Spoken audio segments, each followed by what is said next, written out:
Microsoft Excel 2010 में अब हम देखेंगे कि रिलेटिव रेफरेंसेस क्या होते हैं और एब्सोल्यूट रेफरेंसेस क्या होते हैं। अगर मैं अपने एक्सेल के अंदर कोई फॉर्मूला जो है वो इंसर्ट करता हूँ, मिसाल के तौर पर मैं नंबर 1 और नंबर 2 को ऐड करना चाहता हूँ, तो मैं यहाँ पर इक्वल टू प्लस ई फोर प्लस F4 करके एंटर दबा देता हूँ, तो ये दोनों इसको ऐड करके मुझे रिजल्ट दे देगा।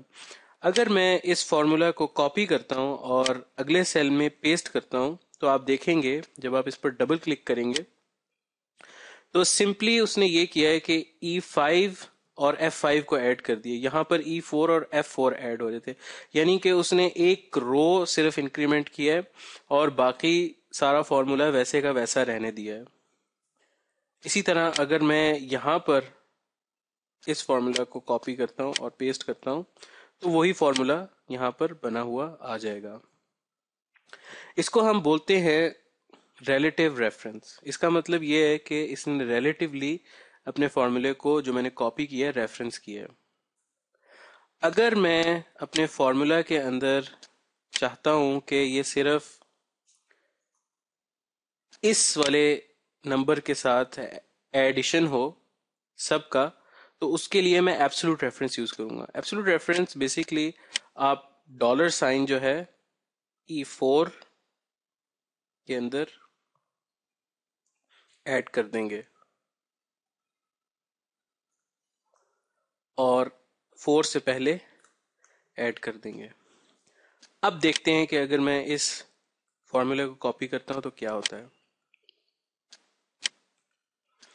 अब आप देखेंगे कि सिर्फ जो मेरा E4 है, यानी $4 जो है वो मेरा एब्सोल्यूट रेफरेंस बन गया है और F5 उसी तरह रिलेटिव रेफरेंस है। तो इसका मतलब ये है कि अब ये चेंज नहीं होगा, यानी कि मैं जब भी इसको कॉपी करूंगा तो वो फॉर्मूला जो है E4 यानी $4 इसको एब्सोल्यूट रखेगा और इसी नंबर को, इसी सेल को हमेशा रेफरेंस करेगा। इसी तरह यहां पर भी $4 यहां पर रेफरेंस किया जा रहा है। इसी तरह अगर मैं अपने इस रो को चाहता हूं कि फिक्स्ड रहे यानी एब्सोल्यूट रेफरेंस रहे और बाकी जो है वो रिलेटिव रेफरेंस रहे, तो उसके लिए मैं अपने 4 के पहले डॉलर को हटा दूंगा और ई से पहले डॉलर रहने दूंगा। अब देखें जब मैं इस फॉर्मूले को कॉपी करूंगा तो आप देखेंगे कि ये वाली रो वैसे की वैसी फिक्स्ड रहेगी और बाकी जो है वो रिलेटिव रहेगा। इसी तरह अगर मैं यहाँ पर कॉपी करता हूँ तो ये जो है रिजल्ट मेरे सामने आ जाएगा।